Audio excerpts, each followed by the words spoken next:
¿Cómo les va? Les damos la bienvenida formal a Redacción Abierta y lo decíamos recién. Vamos a estar hablando sobre lo que va a pasar en todo el país este 25 de noviembre con, bueno, una vez más la salida a la calle de muchas organizaciones, de mujeres, de un montón de gente que nuevamente va a gritar basta de violencia machista por la eliminación contra la violencia de género, justamente un 25 de noviembre más, que tiene, como bien lo venimos repasando más de una vez aquí en este programa, cifras que todavía preocupan y, bueno, políticas que, bueno, faltan o no, es lo que vamos a charlar por aquí. Tenemos un panel de lujo hoy. Laura Cantor es abogada, presidenta de la Fundación Una Puerta. ¿Cómo andamos, Laura? Gracias por estar. Martín, gracias por invitarme. Gracias por venir por aquí y por aquí las tengo. O sea, a Gabriela Barguidor, que es doctora en estudios de género. ¿Cómo andamos? ¿Todo bien, Gabriela? Natalia Di Marco es docente feminista, integrante de la Asamblea Ni Una Menos. Gracias, Natalia, por estar por aquí. Bien. Y Gabriela Weller, que es nuestra editora de género. ¿Cómo andamos, Gaby? Muy bien, gracias. Por estar por aquí. Decía yo, vuelve a salir nuevamente este movimiento poderoso que tenemos en nuestro país a las calles para decir lo mismo que decíamos el año pasado, para agregar demandas, desgraciadamente para, bueno, decir basta, pero de otra manera, este 25 de noviembre. Natalia. Bueno, ¿qué decir? En primer lugar, eso, un poco una reivindicación y una lucha que tiene una historia, ¿no? Sabemos que se ancla en la reivindicación de las hermanas Mirabal y que año a año hemos ido enriqueciendo las consignas, digamos, ¿no?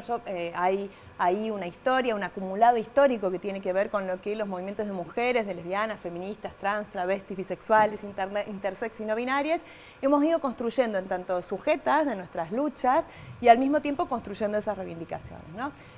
Particularmente, bueno, sí hay algo también que tiene que ver con reconocer la interseccionalidad de las luchas, entonces también incorporamos el reconocimiento de las situaciones en términos de crisis sociales, económicas, que también golpean especialmente a las mujeres, a las lesbianas y a las trans.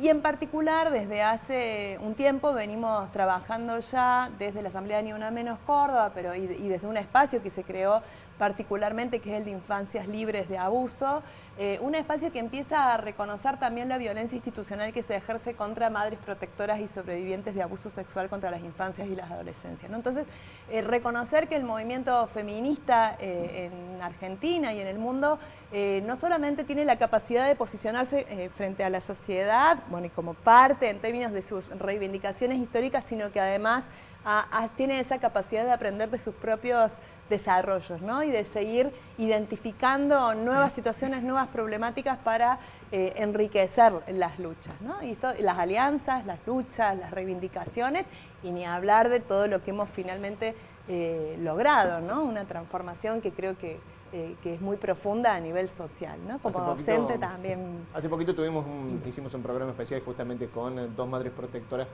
Nos podemos realmente dar el tiempo para hablar de estas cosas, y fue más que interesante y más que ilustrativo esto que decías, ¿no? Las reivindicaciones del movimiento. Gabriela, a vos te voy a decir Gabriela y ella le voy a decir Gaby, digamos, que es la local. Gabriela, vos como lo ves, digo, después de, bueno, 2 años complejos, el año pasado estuvo muy centrado en denunciar un poco lo que pasó durante la pandemia, ¿no? Y cómo aumentaron los casos de violencia de género en algunos, sobre todo en los ámbitos de la casa, cómo a veces se dificultó el trabajo para prevenir la violencia. Este año, ¿cómo se sale a las calles? ¿Cómo se sale? No me hagas esa pregunta, pero sí, creo que la pandemia con el COVID-19 evidenció algo que, como dice la compañera, los movimientos feministas venimos planteando hace muchísimas décadas, que es el tema de los cuidados y el trabajo doméstico.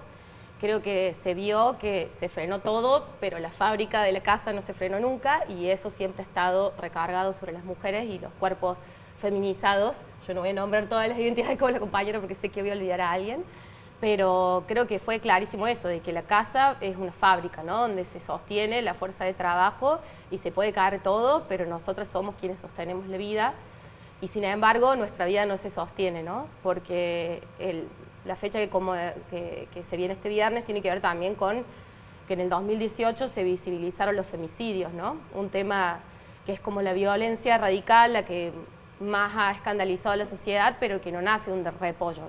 Tiene que ver con un continuum de violencias que empieza desde las microviolencias que nos parecen sonceras, ¿no? Como no ocuparme las tareas del cuidado, como como participar de grupos de WhatsApp donde se distribuye videos no consensuados por las mujeres de su sexualidad, y podríamos estar muchas horas hasta terminar en un femicidio. Digamos, entre esa violencia y esta hay un vínculo, y tiene que ver con el lugar que ocupan los varones.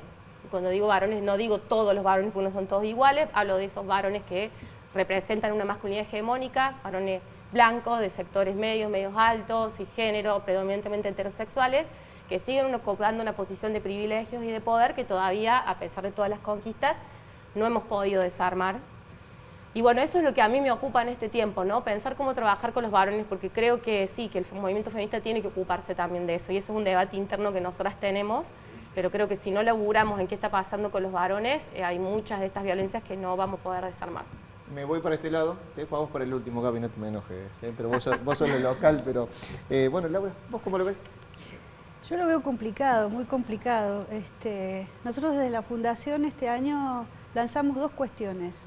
Una, un cuestionario online para sobrevivientes de abuso sexual intrafamiliar, porque estamos trabajando desde la Fundación y desde la universidad en la noción de reparación social de víctimas de abuso sexual intrafamiliar. ¿Qué desde pasa? La Universidad de Villa María, ¿no? No, esto lo hago yo soy docente de la Universidad de Villa María y docente de la Universidad Nacional de Córdoba también. Bien, esto lo están haciendo acá. Este es un proyecto de la CECIT que también hemos relanzado desde la Fundación, y este cuestionario, que se complicó mucho con la pandemia, es para preguntarle a las sobrevivientes, a los sobrevivientes, porque también la Fundación es una fundación de mujeres, hombres y población LGTBIQ y más, ¿qué sería reparador para ellos? ¿Qué pasa después del abuso, de la denuncia, del tránsito atroz que significa el abuso sexual intrafamiliar? ¿Qué sería reparador para estas personas? Y mirar esto como una cuestión social. Este fue uno de los objetivos de la Fundación. El segundo objetivo, que desde allí vengo ahora, es nuestra diplomatura en violencia económica con perspectiva de género, que es la primera en el país, cosa que nos sorprendió muchísimo. No hay casi jurisprudencia que utilice la expresión violencia económica. Eso te iba a decir, detenete ahí y explica un toquecito. La violencia económica está en la CEDAW, en el Bloque Constitucional de Derechos Humanos, desde el año 1994, entre las tantas violencias que se ejercen contra la mujer.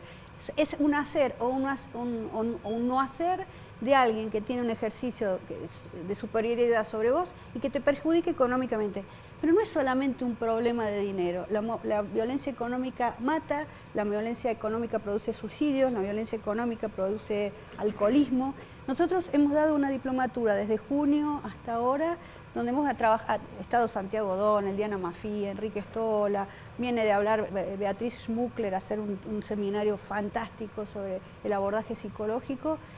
Y bueno, y con muchísima preocupación vemos, por ejemplo, que la primera jurisprudencia en el país sobre violencia económica es el caso Echeverre, ¿no? El de Dolores Echeverre, claro, donde hemos sido testigos expertos. Pero que no se habla de violencia económica cuando en un divorcio,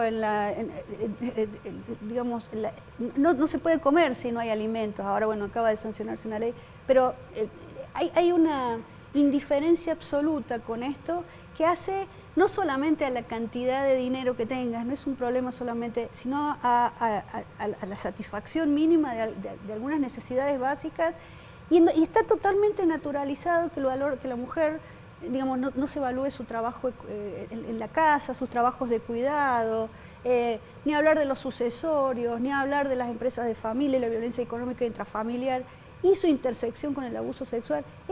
Son temas tremendos de los que no se habla. Estamos recién empezando a hablar de estas cosas. Sigo todo el tiempo, si no me paras. Y bueno que se hable. Sí, es bueno que se hable. Más que interesante esos hace falta estudios, que se hable. Obviamente que te pediremos que nos lo muestres cuando los tengas. Sí, cuando estén ya te pasamos todo. Estamos por sacar un libro sobre reparación social.